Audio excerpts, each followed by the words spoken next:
collector and as recently a gallery space in Los Angeles. Recently just started a program called Rajiv Menon Contemporary, which is focused on global emerging art with a lean towards South Asia and diaspora. And I started the program and really started my journey into the South Asian arts because I saw exactly what Sadaf was describing. I saw a moment happening where our perspectives, our aesthetics, our cultural point of view was all of a sudden driving the conversation.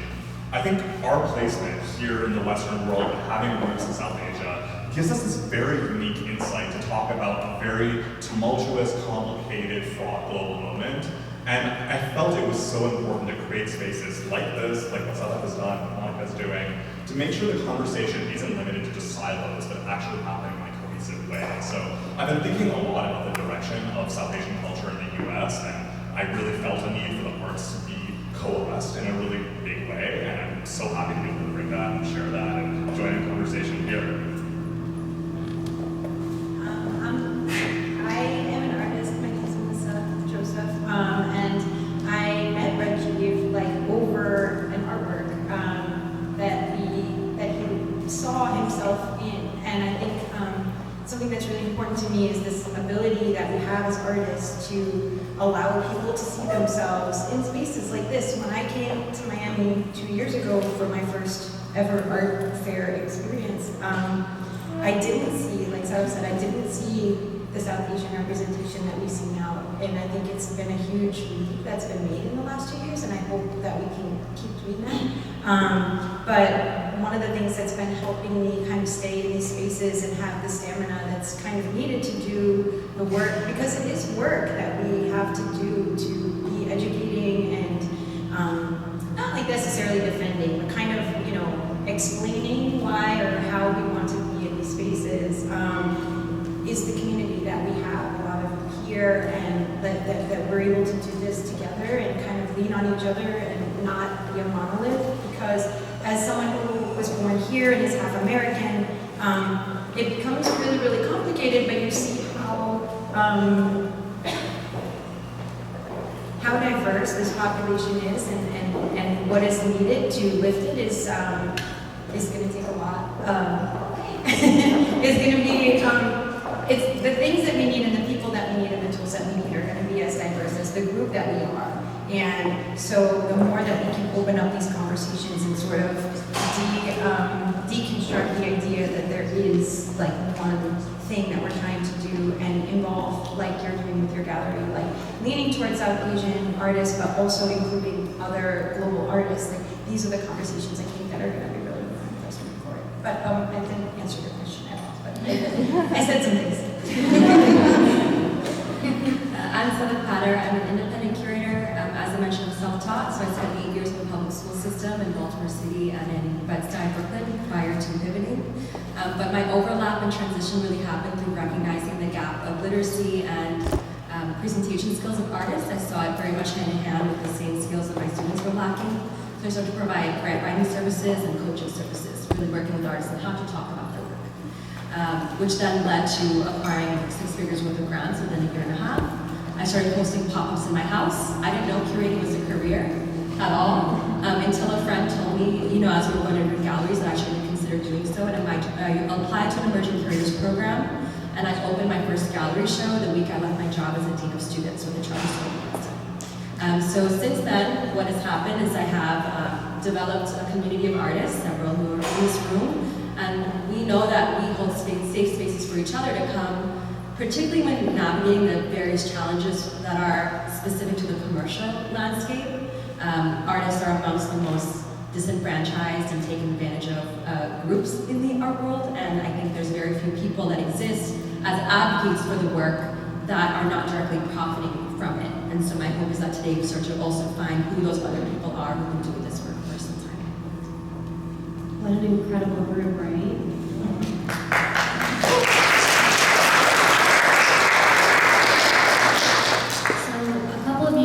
Already touched on this a little bit in talking about your journey, but I'd love to hear a little bit more about when was the first piece of work, or what was the first thing that you saw that you felt seen in, and how has that reflected on the rest of your journey and your work? My journey actually started outside of the visual arts. I was really interested in literature and film and TV. I did my PhD at NYU focusing on visual culture, which gave me an entry point to start thinking about visual art as well, in addition to media. And that's when I really started to understand the way that South Asian art was creating a whole different narrative about the way that we exist in this country. So I got to really engage with the works of Shasya Sekandar and Chandra Ganesh and see the ways that not only our experiences were being depicted visually, but the way that actual aesthetic styles and forms were actually challenging the way that we are depicted in this country. And so that really got me thinking about what we mean when we say representation. I think in the South Asian community, we throw that word around constantly. We're always talking about representation in film, representation in media, and it's become almost kind of an empty signifier. It just sort of depicts the presence or absence of South Asian people, but not really anything qualitative about how that experience is being shown. And so visual art for me had this opportunity to push it further and really challenge how we see ourselves, and not only provide recognition and familiarity, which are very comforting, but also innovation and to challenge the way that we view ourselves in this country and to push forward our own visual conception of how we see the world. And for me, that was really the groundbreaking aspect, to not just see myself, but to challenge the way I see myself. That was, I think, what really provides a lot of the magic we see in art and what I hope to foster more conversation around. Was there a piece of work that you feel like when you think about that moment, you remember? I actually, the moment with Melissa that she was gesturing to was really kind of a moment of magic for me. I had the opportunity to see her work for the first time. It was one of the first shows in New York I got to see after the worst months of the pandemic. And Melissa had a small work in felt that was depicting her father at a temple that was actually my grandfather's favorite in Kerala. If you're familiar with Melissa's work, you know the way that she uses felt evokes the feeling and the sensation of memory. And there was this moment of looking at this work that felt just startling and overpowering, and the sense of both familiarity but newness that I got in it. And it was one of those ideal collector moments. I was like, I cannot imagine this going to anyone else because it has such a deep resonance with my life and forever will change the way I think about memory in general. It's hanging in my family home now. It's my mother's father, so it's so important to my entire family. And to have an experience like that not only just like pushed my intellectual sense of what art could do, but also just tugged at my own sense of memory is unreal. Like, I'll never forget that experience. And to be able to share the stage with Melissa right now is just such an honor.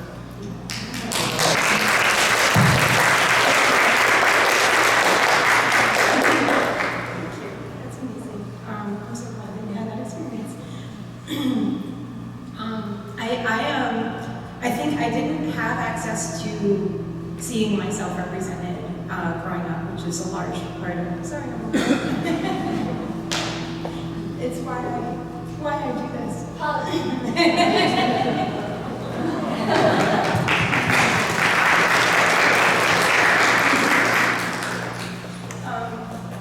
I think I was maybe in my almost in my early 30s. I had become a teacher, and I went to the Peabody Essex Museum with my students. And that was the first time that I saw the collection that they have of Indian modern painters. That's tremendous. And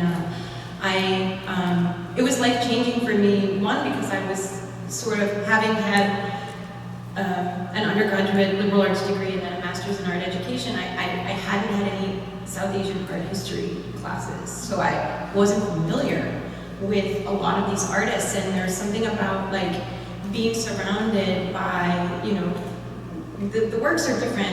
M.F. Hussein, I think, speaks to very much like my aesthetic soul, and to feel like I had been deprived of that and that experience, and then also, you know, Tayyip Mehta, V.S. Gaitan, and Armida Shergill, like all of these people who they have this visual language that I understand from a profound place that I don't understand, but I can see it and recognize it, and then to understand that I didn't get to learn about them. It was kind of amazing and a happy reunion, but also a bittersweet one. So I started to research them, you know, more and do some of my own homework, but I started also to think about like what is this inherited and intrinsic language that I, you know, have from ancestors.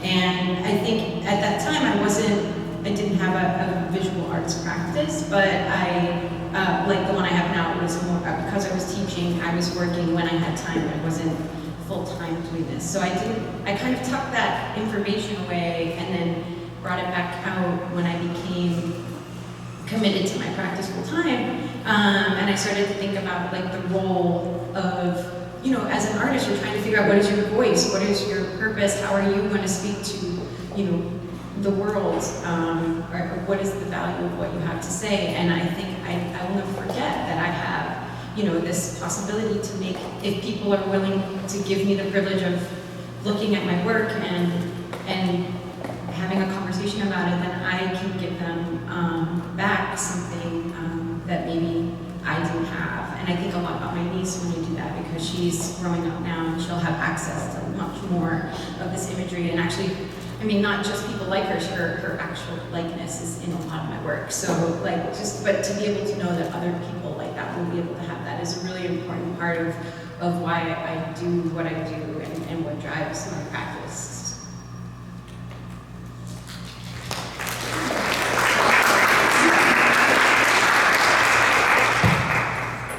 So I began going to see exhibitions middle school, high school, and in retrospect, I realized that I really was looking for where do I feel represented and connected. And I'll be very honest, I still have not encountered that because my family is from occupied Kashmir. We're also Ahmadi Muslim. I have yet to see an artist speaking about those specific experiences, particularly commercial landscapes. Nadia, I know you feel this right now. But the first artist that I felt represented, at least religiously, how I was brought up, and who was speaking on Kashmir, even if though she was not directly from there, was Basira Khan. Basira was a resident of Pioneer Works and went on to be the first South Asian Muslim woman to have a solo show at the Brooklyn Museum.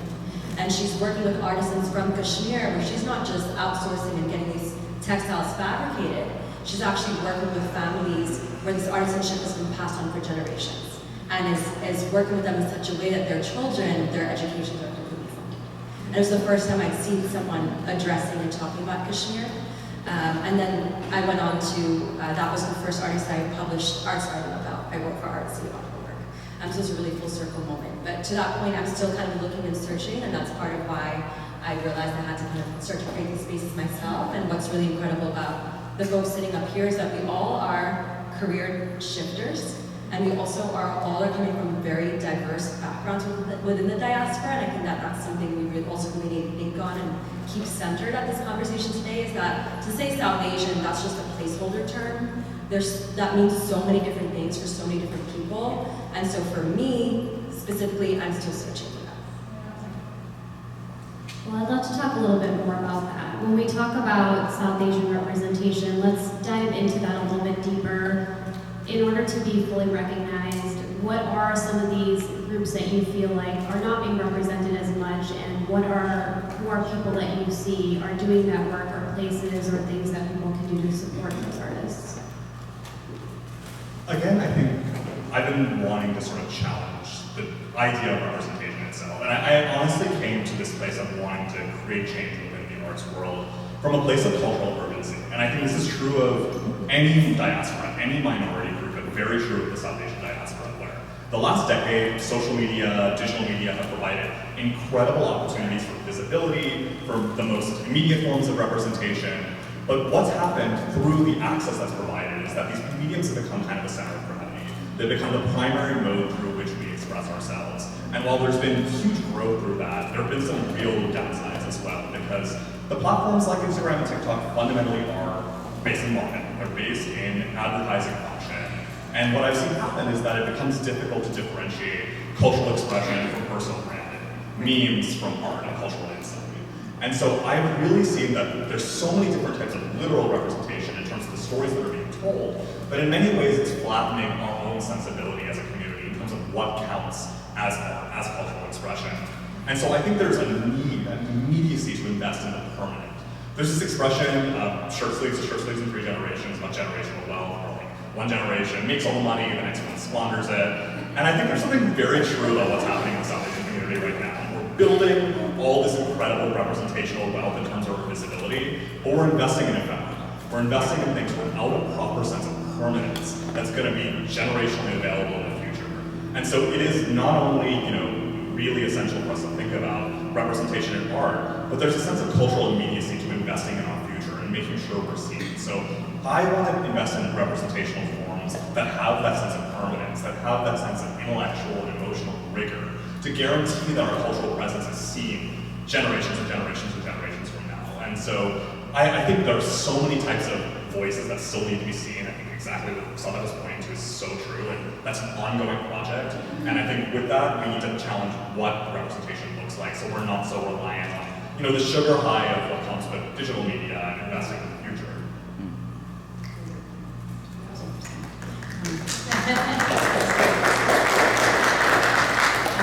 And to sort of move with that, I think, when you're beginning a conversation about representation and you're thinking about, well, there's just a void at the moment and we need to address the void. So we're just gonna do, it's kind of like, it's, you just fill the void with whatever is available because you need something. And I think what happens is there's a lot of things come through, but it takes time to kind of have the longevity that you're talking about. Right now, it's kind of like pruning a tree before it grows. First you just need to let it grow, and then once it grows, you can sort of trim back and see what are the things that you want to keep and what are the things that you don't want to keep. And I think we're kind of in this phase with many groups, not just South Asian groups, where we just have such a lack that we just need to hear these voices, as many of these voices as we can, as many of these versions of stories that we have erased or ignored.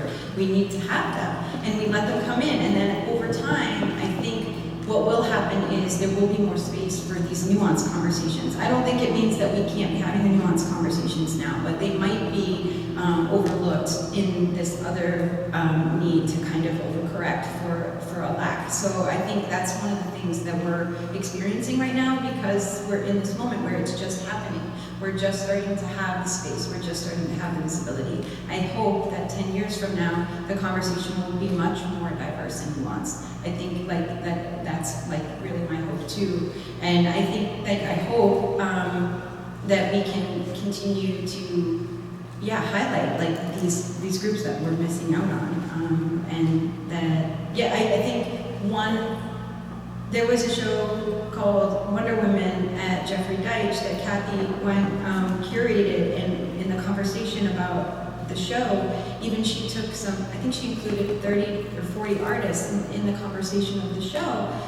People criticized the people that were left out, and it's we can't do it all in one go. We need many, many, many shows like that, so that we can start to address this issue. And I would say, even thinking of that show, one of the main pieces of feedback I heard was just the intergenerational gap.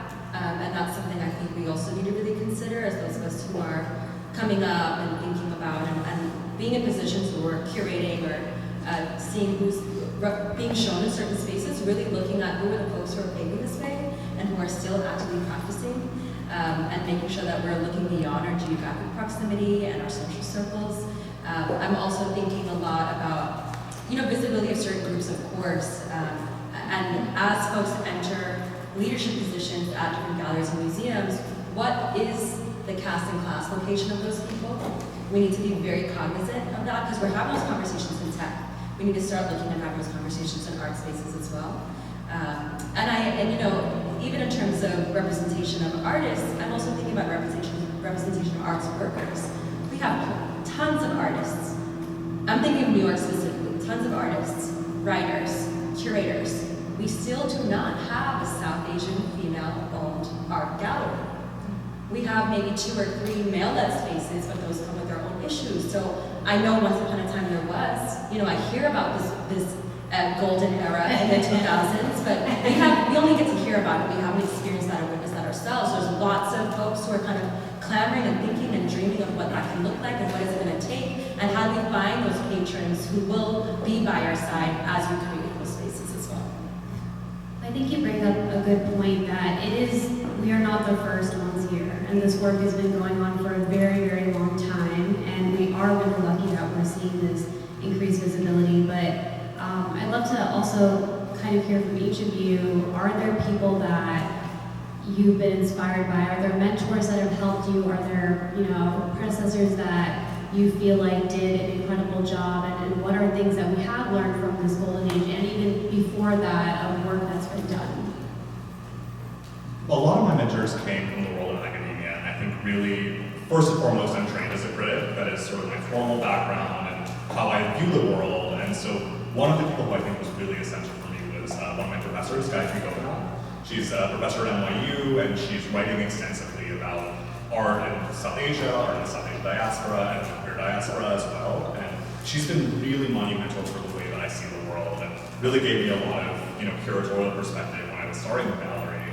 And then beyond that, I look a lot to South Asia. I think a lot about the arts ecosystem there and what's been built and what is being built right now. So I see a lot of gallerists there that are really trying to put South Asia on the map at a global scale, and that really shares my own sensibility and something that I hope that I can bring to Los Angeles as well. But I continue to find new mentors, and I find even now as I enter this new part of my career that there are collectors, but advocates, and donors that are really trying to shift the conversation. And I'm always excited to meet a new mentor, and I know that that journey will never be over for me. So I'm always sort of looking for people I can learn from, and I think that's going to be a constant part of my experience. I agree. I think I'm always looking for mentors too. One, when I moved to New York, and even before I moved to New York, that was really important for me was Jayshree Avachandani. She's been doing unbelievable curatorial work for not just South Asians, but just like women of color for decades in New York, and really, really amazing, thoughtful curation that in spaces where they weren't. Like she was working at the Queen's Museum for a long time. She changed the way that the Queen's Museum was showing work and who was invited into that space, and she continued to do it at other places like the Ford Foundation. And but I also see the toll that it takes on her, and I know so many people like me that came behind her that are standing on her shoulders and are grateful to be able to have this platform. But I also know how frustrating it must be to work like that and then not necessarily get to have the fruits of that benefit your own career. Like her own visual arts career was sort of backburnered because she had to make space for people first. And I think that's something that I really think about. There are other people that I don't even know that did a similar thing, that maybe their names I don't know because they didn't get that attention. But she's just one person that I think does a really good job of bringing people together. It's because of her that I know you. It's because of her that I know many of the people in this room. And I think that work that is maybe not sort of, I don't know what the word is, but glamorous is really important, is a big part of how we're able to do this. And so maybe getting to celebrate people that are doing that work as well would be something I would hope to do. Is there anything that you feel like you've learned specifically about the way they've done their work or how they've approached, lifting up the community that you feel like you will take forward with you? I think, yes, absolutely. I definitely, when I see young, I was going to say young, but I don't think it has to be age specific, but anytime there is a South Asian artist that is asking, that reaches out, or that I come across, because I do talks at universities and art, visits and things like that, I include them in. There's a bunch of groups that we have, sort of support groups that are at times contentious WhatsApp chats, but mostly okay and supportive. And those have been really helpful to have these communities. One is called Asianish. Another group that's not a WhatsApp chat, but that is really supportive, and I see that the founders of the Here and There collective. I'm always trying to, these groups that are open and generous and welcoming. I try to shepherd anyone I meet who may not have access to those groups into those groups. So another one is called Asianish. I probably write Asianish 10 emails a month with new people that I've met that I want them to add to the WhatsApp, and we're gonna do on Monday a dim sum hangout, and so just to be able to build a community like that is definitely something that I think I've taken from, a note that I've taken, because I know how important it is, no matter what work you're doing, to build that community and have that community that you these non-transactional relationships that are so important, no matter what you're doing. Echo Jay Street's given a very generous with her knowledge and really in the face of the community, so I want to acknowledge her in this space. And I want to highlight a woman, Aisha Khan. She runs 12 Gates Arts in Philadelphia, and where I curated 2 years ago and I have a show coming up next year. But there was one of the most incredible moments I've experienced in working in the arts, and I know there's several people in this room who were involved in this initiative. After the floods in Pakistan, in the WhatsApp group, there was a call for action. How can we come together and raise funds? And within 1 month, 80 artists came together through a team of curators, and Aisha was at the helm of that. And watching the way she navigated organizing, delegating, and then running the auction that night, we raised $80,000. And to see that event from the call to action, where the person in the WhatsApp group was like, Aisha, I think you can do this. And she rose to the occasion. This woman runs a full gallery, nonprofit gallery, which I would consider an incubator space for many artists, not just of the South Asian diaspora, but even wider. And seeing the way she navigated that, the woman is a ninja. Just socially, just so adept and attuned. And it's really been an honor to kind of learn from her. And I am just curious, if you were a part of that flood fundraiser, can I just see? Yeah, so we have folks in here who contributed directly, but Aisha Khan for sure. They also just launched Philadelphia's first artist residency, not just an artist residency focused on South Asian artists, but Philadelphia's very first artist residency. So if you're not already familiar with 12 Gates, would really encourage, this is a gallery that was 20 minutes from my home, but I had no idea it was there growing up. And they're funding, they're actually doing residence, going to fund artists. They're going to give them access to all kinds of things, including a salary or an honorary and space. So speaking a little bit more about, this growing visibility that's happening, going downstairs and seeing this room of diaspora art, how did we get here? What are kind of the factors that are driving this rush of, and I don't know if rush is the right word, maybe it's a trickle, but what are kind of the factors that you feel like are driving the expanded visibility of South Asian, American, or diaspora art? I think a lot of it has to do with what's happening in the broader culture, especially in film and TV. And for me, that was really important to place the gallery within Los Angeles, where I could be in dialogue with that world. Because I think, again, these are questions of how South Asians are seeing themselves in the wider culture. Film, TV, again, digital media, these are all really central to that. And I think that has created a little bit more understanding of our cultural presence within this country. But more than anything, I just think it's just the overflow of talent we have right now. It's impossible to ignore the type of work that's being created right now. And it almost extends beyond the demographic realities, beyond just sort of the cultural placement. And it's the fact that we're making work that not only is incredibly relevant to South Asian folks in the US, but is just so insightful into broad human experience that it's impossible for people to turn away. And so I think not only is it important to keep building those interconnected conversations between mediums, but we need to see the sort of singular exceptionism from the artists within our community in the way that they're absolutely challenging the way we're thinking right now. And I think just broadly, South Asia is so significant to the rest of the world because so much of the experience of the South Asian diaspora or placement within South Asia speaks to this wider global culture, like I said earlier. So I think there's a lot happening at this particular moment. I think a lot about, if you're familiar with Salman Rushdie, he has a collection of essays called Impossible Homelands. And in it, he talks specifically about his positioning within the diaspora and how, for him, he's separated from India. India is very much something of the imagination for him. He calls it a broken mirror through which he views the world.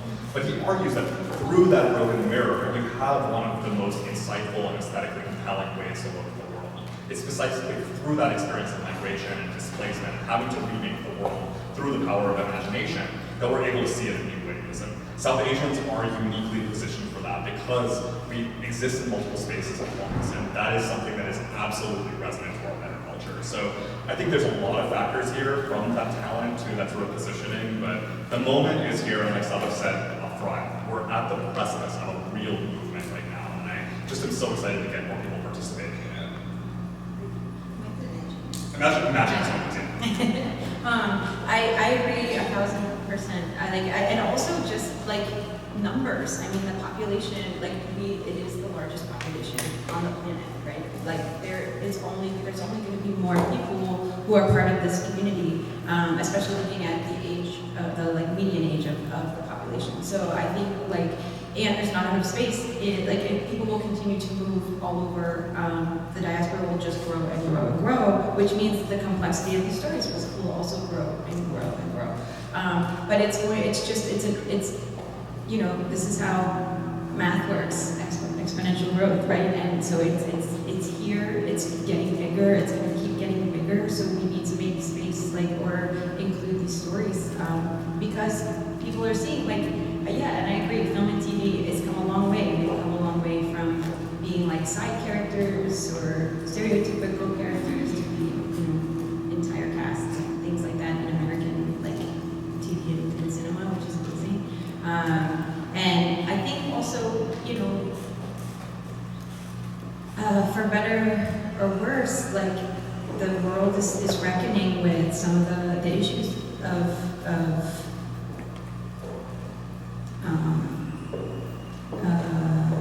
oh my gosh, sorry y'all. So many issues, it's so hard to pick one. There's a lot of reckoning. It's a moment of reckoning in a lot of ways, which is a crack, it's an opening for us to come in and fill the space and with whatever is most pressing and urgent at the time. I guess I'll do a little teacher thing if y'all are cool with that. How many, by a show of hands, how many folks were born in the United States? Okay, and now let's flip it. How many were born outside of the United States? It's pretty even, half. That is a big part of why we're starting to see this shift, right? As folks are starting to immigrate or starting to root here, our diaspora, we're here maybe 2 centuries in, some of us a century and a half. Most of us in this room are coming either first gen or having immigrated. It takes time. We've been here, but we're starting to root. And I think part of the change I see is folks moving into leadership positions at various institutions. I hope to see it in commercial spaces as well, but I think of Asma Naeem as an example at the Baltimore Museum of Art. She's not just the first Asian female art director, she's the first person of color as a director of that museum. And we're seeing many examples of this across the country. And so I look forward to seeing what happens under the helm of those people and how we can continue to find these connections to them as well. I think speaking a little bit more on that, how can we all support this growing visibility, whether that's through collecting art or supporting some of these museums? What are kind of the ways that you feel like as a community we can really put power behind this movement? I think we need to show up like we are today. I think it's as simple as that. I have been to so many solo exhibition openings that feature South Asian artists, and I am one of the handful of South Asian people in the room.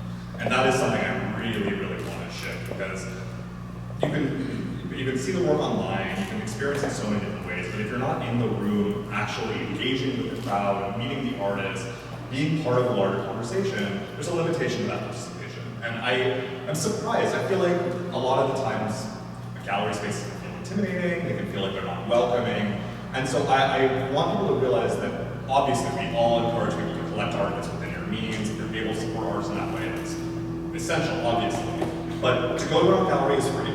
And I want to make sure that is common knowledge across communities, because being in those spaces can be life-changing. I see the way that it changes people's experiences and views of the world. And I want to just encourage people to be present. I think that's the first step. And I see it happen with so many people where once you start engaging, you just can't stop.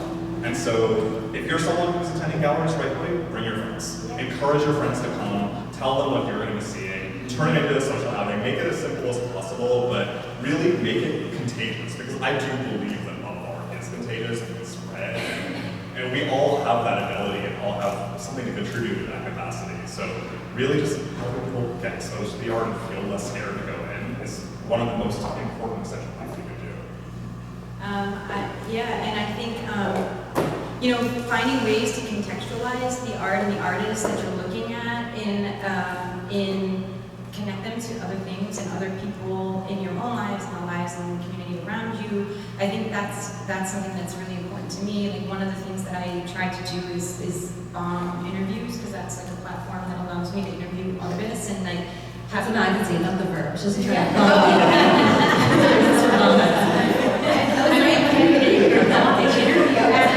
kind of doing that today. I'm sorry. Not like 100%. No, yeah, like this chance to have conversations and like acknowledge the humanity and the individual that you're in front of. I think like part of what's going on in the world right now is when we try to like make labels or group people together, we kind of lose sight sometimes of the individuality and humanity of the person who's standing in front of us. And I think the more that we can, when we are engaging with this artwork, also remember that there is a person that's attached to that artwork that is like a unique and specific person that had, a whole person that has, and so to think about all of the things that led up to or that contributed to that being there. And another thing I think that institutions can do or like communities can do, like I said, how I was denied kind of access to sort of South Asian art history, but like there are things that can be done. I was a high school teacher for 10 years. The New York Department of Education reached out to me last year, and they're going to start including this painting I made of Onam in like the first grade curriculum because they're trying to diversify like the access of the images that they can have. And so I think things like that, like programs like that, initiatives like that, that are including this imagery and these stories in places where it will reach people who are not part of this community but maybe want to learn more about it or know people like this but don't maybe understand or have an access or a point of entry. I think like when we can do things like that through programming, it's really important, and then it just becomes part of the vernacular. We just, oh look, I know that, I've seen that, I understand that, or I can at least feel comfortable to ask a question. I think that kind of stuff is really important. I think of two ways. I think a lot about how we move the needle from collecting to patronage. What does it look like to really grow and be a part of establishing longevity of an artist and moving an artist into the canon of American art. So what that looks like at present is, I think, really intentional critical scholarship, publications about the artist's work, and also facilitating institutional acquisitions. Are you someone who might be willing to give a work to a museum or loan a work to a museum? Secondly, I think that it's about if you are someone who's interested in stepping into the realm of collecting and not sure where to start, find those people, maybe they're other collectors, dealers, agents, advisors, whom you trust, and allow that relationship to grow. I think it's a really intimate, trusting relationship. You start to get to know kind of what they like and what they feel represented by, and you also get to learn. So one way I'm thinking of that for the future is how do we create kind of more intimate spaces. I see this a lot in the, most of the collectors I've sold to are Black art collectors or Latin art, Latinx, Caribbean. A lot of the artists I work with starting out my career Caribbean of the African diaspora.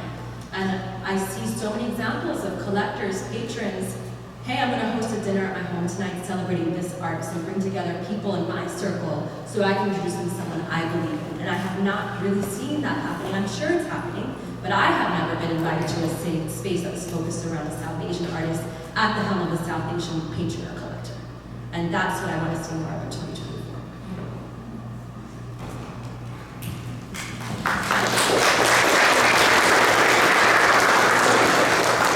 And I have to say, too, especially Sadaf and Rajiv, that thing of art is contagious. I feel like you guys truly embody that, your passion for it. I think I've learned more about art in the last few months from Sadaf and Rajiv than I have ever known. And I think they truly embody what it means to really bring the community together to celebrate artists and to really amplify their work. So I just wanted to quickly commend you both on that. The other thing I kind of want to talk about is just, a little fun.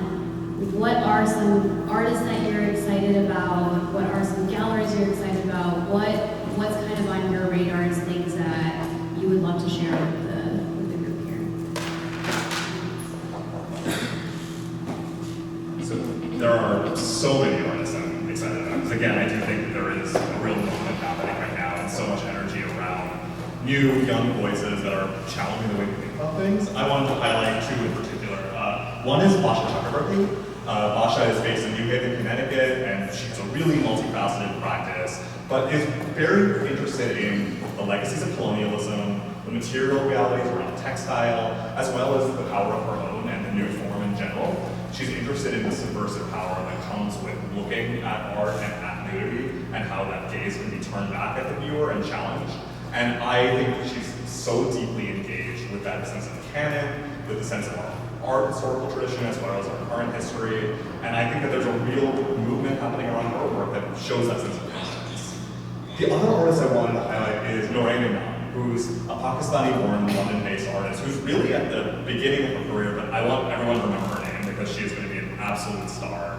She was trained in miniature painting, which is one of the very common art historical traditions that's associated with South Asia. She's trained at the Indus Valley School, but then went to Slade for her MFA. And what she's done is taken that type of technique of miniature painting and created a style that presents a much more surreal and dreamlike vision of her own inner life, where those types of miniature details that are obviously hard to see from this distance, but brought in to create a kind of iconography of her own inner landscape. She's completely pushing forward the way we think about a form that's so deeply rooted within our art historical tradition and finding something completely new and expressive as a result. And she's someone who I think is really pioneering how form can be challenged and taken forward.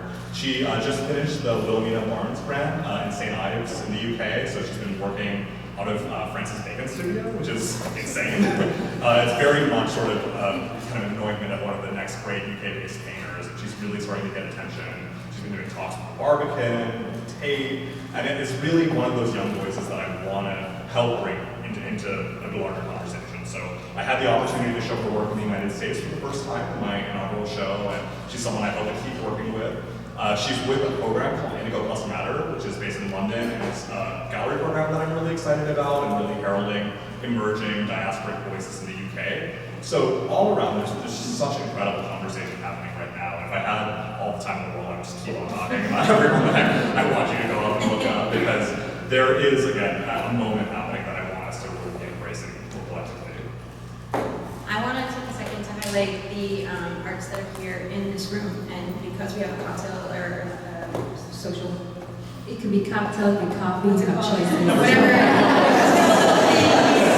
coming up, and we will have the opportunity to actually meet these folks and talk to them. I would love to just maybe have them stand up and just, I'm sorry to embarrass you all, but I would love for you to stand up and just so people can come and find you later. So Nadia, please stand up. Maya, Asif, Abhishek, sit up.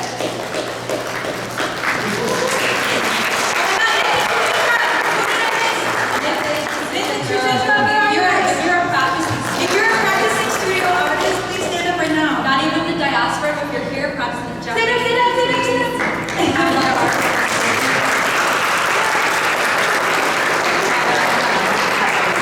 You all haven't met, so I will come and meet you also. Yeah, I just want to kind of do just to show how many of us are here, even in this room, and also thank you all for coming. So that would be mine, and also just one more person that I've been thinking about that I'm really it's a musical artist named Paul Purgas. He just discovered all of this electronic, Indian, South Asian electronica that had been kind of in a box in a closet in London that nobody kind of knew about, and he digitized it all. He did research and made a book and a record, and it just became available. Launch was 2 days ago through another South Asian gallery, actually, near Rotman.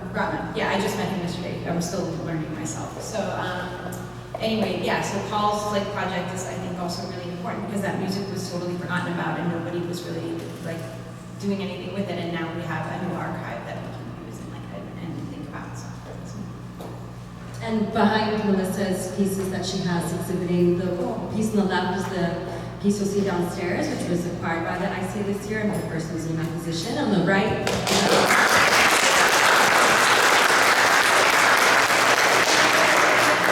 is exhibiting at Art Basel, so you'll get a chance to see that if you're going over to that fair.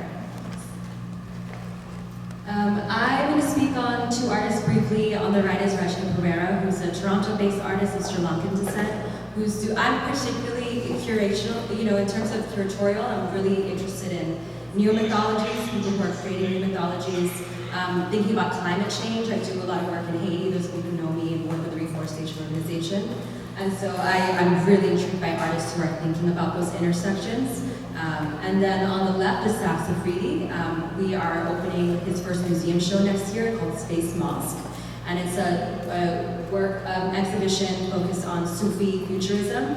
Earlier this year, I was a fellow with Hyperallergic and building up this concept of South Asian futurisms, which can really encompass kind of the diversity of our diaspora, but Sats is one of the artists that has been a key part of that research.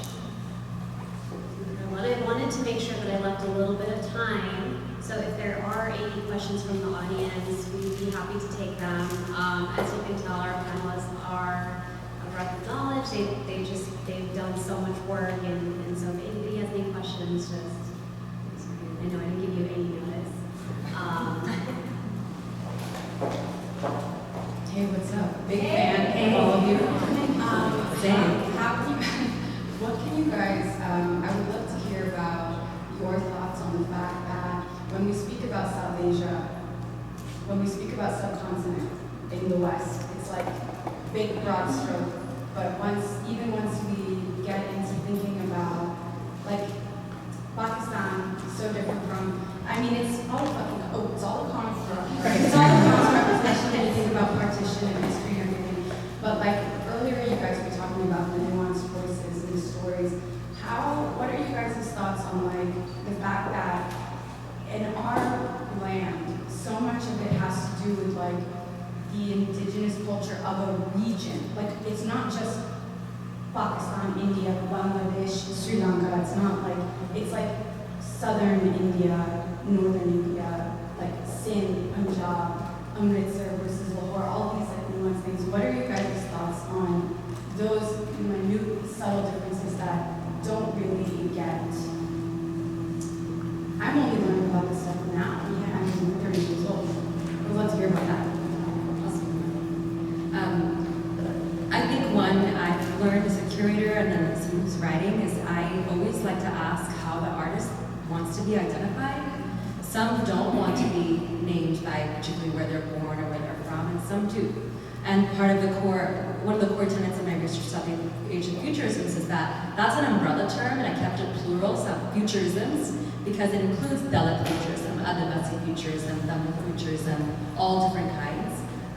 But I think to that point, another thing I'm observing is that artists of the diaspora are sometimes borrowing from some of these mythologies without an understanding of where these mythologies or traditions are being born of, and thus erasing some of those communities. Particularly, I'm thinking about caste when I say this. And I think that's the conversation I've been pushing and having with artists. You're saying you're borrowing this from, the indigenous communities, but do you know who those people are? Are you really, and I'm starting to have more conversations with artists from the subcontinent who are coming from those communities who are giving me that feedback of like, listen, when we do it, it's called craft. But when y'all take it and put it in the gallery, now it's fine art. Yeah. So why isn't that me? When that came from my people. So also a lot of learning and uncovering, but a book that allowed me to really open up my worldview was Trauma of Caste by Modi Sundararajan, and I really recommend that read.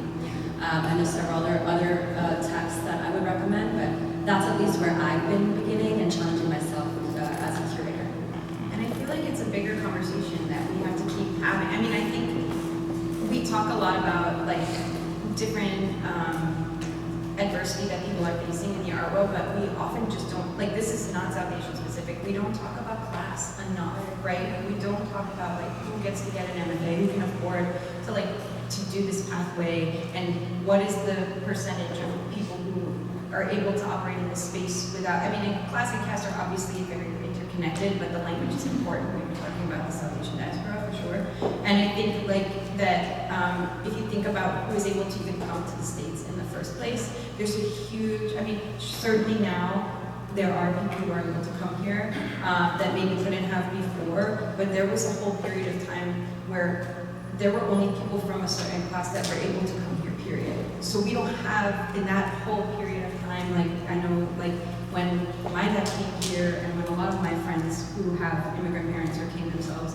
came here, that was that whole, there was an entire population of a Dalit population that was not present, to have a voice. And I think these things are that we can, somehow it's easier to talk about representation when it's not tied to capital.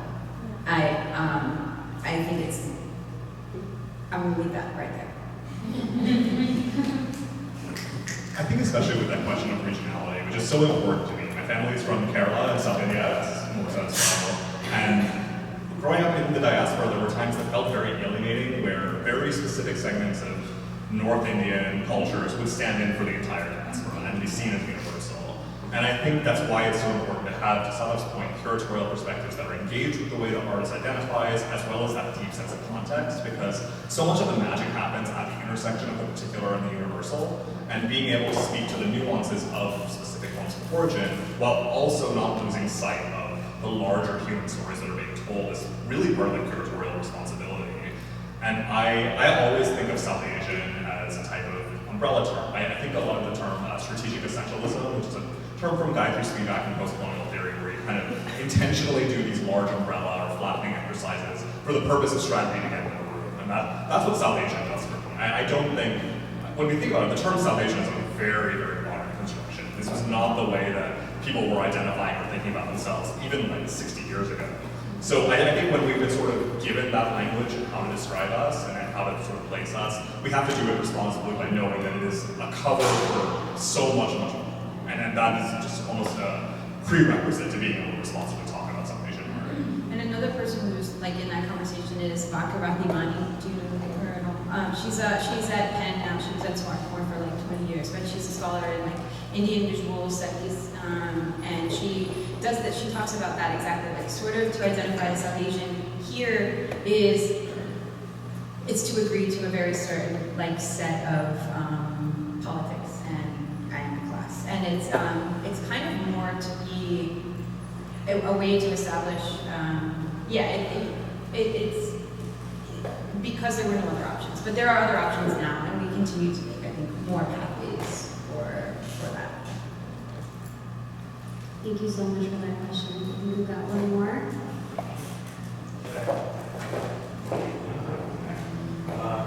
First off, thank you all so much. This was such an insightful and embodied, conscious conversation, which is so meaningful. My question is two sides of the same coin. So first off, I'm thinking, I mean, we're all sitting here and we all identify in some capacity as members of the diaspora. How do you see us creating space and creating a role for people who are artists within the subcontinent today and continue to remain there, but are part of this broader conversation that we all take from and draw from. Kind of to Sadaf's point about the distinction between craftspeople and fine arts people, like fine arts people in the subcontinent as well. And secondly, on the flip side of that, kind of looking westward, if you will, how does one, if at all, I mean, when we're creating and really putting a stake in the ground out here, how does one become part of the wider conversation in this region, not distinctly as South Asians or as an identity that is separate from, which is important and it's relevant, that's kind of what we've spent all our time talking about today, but kind of part of the wider arts canon out here, part of the art history of the region and of the West. I think about this a lot. This is a really serious consideration for me. Before the pandemic was splitting my time with India, I still try to spend about a quarter of my year there, and I think there is a very large divide between the arts world in India and what's happening in the diaspora. And I am really trying to set as an intention to try and bridge that as much as possible, because the South Asian arts ecosystem, inclusive of the diaspora, is relatively small considering that there are billions of us. It's kind of wild, actually. Like, there's so many phenomenal galleries in India, but they're a relatively small number. They would fit on a few blocks in Chelsea, effectively, when you think about the sort of comparison to the wide scope of art we have in the West. And I think that creates a lot of really exciting opportunities to build and to create connections. There are a lot of huge structural, political issues that prevent the easy sort of access between the two. But I think one of the most essential things we can do is try and build bridges with the And there are a lot of exciting opportunities that come with that. So if you look at the history of modern and contemporary art in India, because there are so few galleries, the gallery ecosystem really was good at framing larger movements. It started with Kemal in Bombay and working and really becoming a hub for the progressives like Hussein, like Akande, like Souza, and it created a movement where they weren't being pigeonholed or tokenized because they were a collective that was linked to a gallery. And I think the opportunity to create those larger collectives across borders is the way for us to do that. And I think part of that is for us to think about the diaspora as, and South Asia as part of a larger global art movement. I think the globalization of the subcontinent itself has so many cultural thematic overlaps with our experience in diaspora, and I think there are just some structural factors that prevent us from being able to bridge what otherwise is a really big commonality between the two of us. So that's something I'm constantly thinking about. My next exhibition in February will largely be focusing on artists who are actively exhibiting in the subcontinent, and I want to bring voices who haven't had the opportunity to show in the US and show what's happening there. And I think a lot of that is going to come with more opportunities for us to bring our talent there, bring talent from here. I think to Sadaf's point of thinking about philanthropy, I think that's an initiative that can really be built up and help create more connections, because there's incredible stuff happening in the subcontinent right now. There are incredible artists who aren't getting the opportunity to show here, and I think there's some responsibility that comes with our placement in the diaspora to try and create that bridge, and to try and create more platforms here that create those bridges effectively. And then to the second part of your question, and this is something I've been really kind of immersed in since I've opened the gallery, collecting in the United States is becoming more global. I'm meeting very seasoned collectors who are looking a lot to sub-Saharan Africa, they're looking to Latin America. East Asia, and specifically Chinese contemporary, has been driving global conversations overall. And I think that puts a lot of opportunity for us to show that this global South Asian movement is a movement like all these other ones, and one that needs to demand the attention of collectors based in the West. To see that this part of the world, the diaspora, have something to say that isn't just for us, but it's for everybody. And I think more curatorial projects that sort of create the opportunity to show that this isn't just one-off artists with one gallery, this isn't just one exhibition here and there, this isn't just one booth. This is a cohesive movement that you should be participating in as a collector, because it speaks to the aesthetic state of the world in general, the cultural landscape broadly. So every time I see someone who's not South Asian and a collector come into the gallery or an opportunity, I will talk their ear off about how much they could be participating in this and how essential it is for their own collecting practice to include a part of the world that has over a fifth of the world's population and has so much perspective about how and then to Summer's point as well, museum collections. It's absolutely essential to create more spaces within institutions that have everybody to have our perspectives as well, and so we're placed directly in dialogue with other work. So I've been thinking about that a lot. And so even when I'm going through the fairs, I'm seeing opportunities to place different artists in conversation and show that you might come from totally different parts of the world, but you're part of the same kind of human dialogue. And that needs to be highlighted, and we need to be brought into that conversation. So it's not just, for us, by us, but for us, for everybody. And going back to what you were saying, and actually one of your earlier questions on it, like how can we do this stuff with the, what kind of steps can people do? We need scholars, like we need people to, like the scholarship of researching, like the curator with Rajiv Menon, she just curated the British Textile Biennial in the UK. And she did a whole show of South Asian textile artists, and she included like these women from country do these very these very specific embroideries that they have to learn, generationally, that if they don't do it well enough, then the auntie's like undo it, and they have to do it again, and they do it over and over and over. These each one is different, and so she included those in this conversation, which means speaking to how do we bring these things in, but that's because she is a South Asian, specifically textile scholar. She's going to get her PhD in Indian lace, starting next year. People who are willing to do these really, really deep dives in things that are very specific so that we can have access to this information. And then speaking to what you were talking about the collections, Wendy Redstar, who's obviously an amazingly famous and terrific artist, was a mentor of mine, and I remember her telling me early on, she said, I'm very, I think I'm a good artist, I like to think I'm a good artist, but she's like, people are kidding themselves if they think that this happens because you're a good artist or if it's merit-based at all. She's like, I had a patron who's no longer living, but who made it his life's work to have women, indigenous artists in institutions. He placed her work in 25 institutions. And this is how this work gets done. We like to think like, oh, if you just work hard enough, these things happen. But no, you need this relationship with these people who are in positions of power to prioritize your agenda or their agenda or our agendas, and then push them through. And it can't be done alone. It has to be done methodically and with that very, very specific project in mind. And somebody who I think is doing that for us right now is Rajiv Menon. He's an amazing supporter of not just South Asian artists, of artists of many diaspora, and is doing that. He's giving us space in these institutions, including my work here in this one that we're in right now. And he is a huge inspiration for me, and I hope that, and especially someone so young to be making this their life's work, I think is really inspirational, and I look to him and am really grateful to him for the work that he's doing for all of us, because it is for all of us. And I'll keep my response brief because it's been an hour and I'm not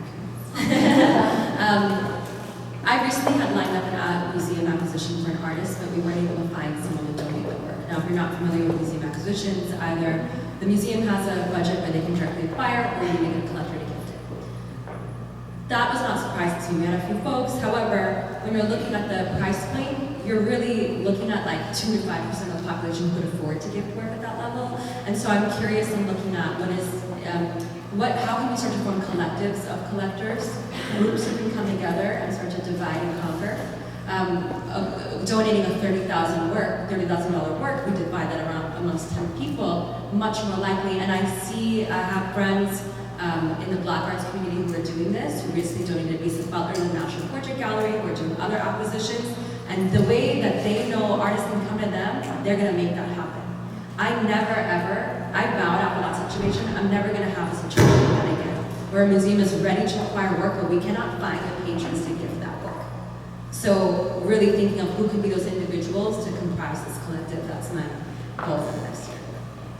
Thank you so much. I'm so sorry. I think we're out of time for questions. Fine. But what is great is, I think, as important as this conversation is, something that all of you have mentioned is the importance of coming together and continuing to have these conversations and to meeting other people and to building community. And so I really hope that you'll all stay with us for just a little bit longer. We do have a cocktail, coffee, water, whatever you like, non-alcoholic cocktail reception after this. And we really hope that we get a chance to speak to you all and that you all get a chance to meet. I'm going to say one quick thing, and then I'm going to pass it to Sadaf, who's going to really make sure that everyone gets a chance to meet. But I really wanted to just take a quick second to thank. There are so many people that helped us make today happen. So I just wanted to really thank all of our supporters. Spaces like these are so important for us. They're so valuable, and we wouldn't be here without the ICA Miami, who generously let us host this in their beautiful space. And then we really just wanted to give a huge thank you to Alliance Bernstein, 10 to 1 Rum, Aplos, Samir Khosla, and all of the amazing people on this list. Thank you so much for contributing your time, your money, your space, your delicious cocktails. We are grateful to have you. And then I'm just going to pass it to Sadaf, but I just wanted to say one more time, thank you all so much for joining us today. And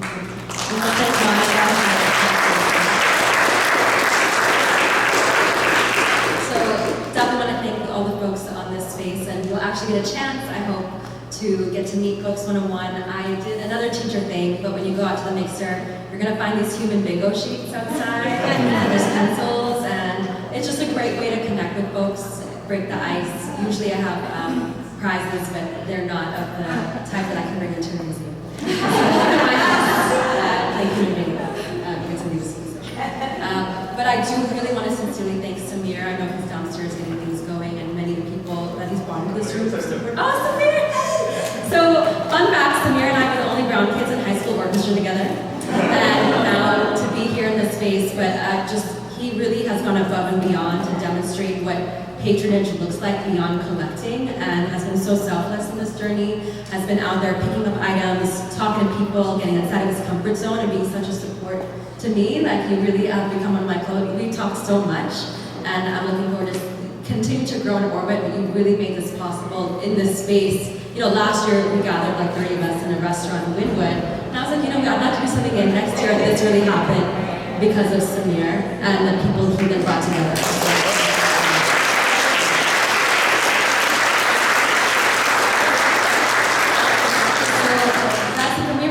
Transition time, but we do have food and drinks outside. Take a look at the human bingo. Come talk to us. I'm really looking forward. Check out the artwork.